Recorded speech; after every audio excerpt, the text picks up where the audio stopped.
عظمت مصطفیٰ کو سمجھو. ہم علی علی اس لیے کرتے ہیں کہ نبی نبی کرنے کی تمیز آ جائے. علی کے فضائل اس لیے پڑھتے ہیں تاکہ بے غیرتوں کو پتہ چلے کہ جب علی کی یہ شان ہے تو نبی کی کیا شان ہوگی. مرتضیٰ ایسا ہے تو مصطفیٰ کیسا ہوگا. میرے مولا کا فکرہ ہے نہج البلاغہ میں، اس سے بڑا کوئی عاشق رسول کائنات میں دکھا دے میں علی کو چھوڑ کے اسے مان لوں گا.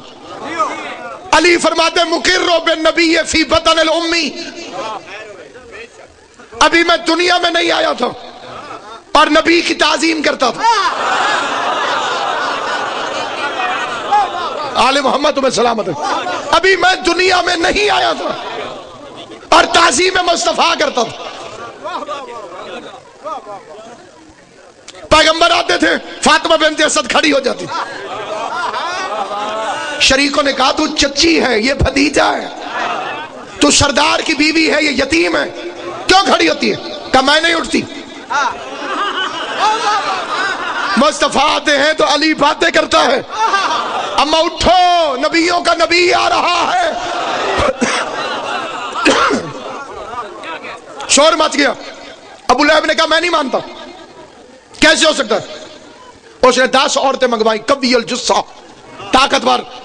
انہیں کرسی میں بٹھایا بنت اسد کو. 5 نے ادھر سے پکڑا کندھا، 5 نے ادھر سے، ادھر سے مصطفیٰ آئے. آنے سے پہلے علی کا زور نظر آیا.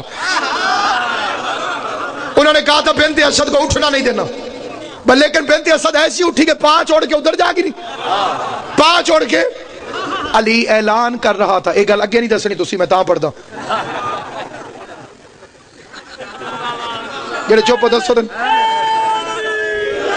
علی اعلان کر رہا تھا عرب کی عورتوں جب تم 10 اکٹھی کر کے میرا مقابلہ نہیں کر سکتی تو عرب کی کسی ایک عورت کی جرت کیا ہے کہ علی کے مقابلے پر میدان میں آ جائے.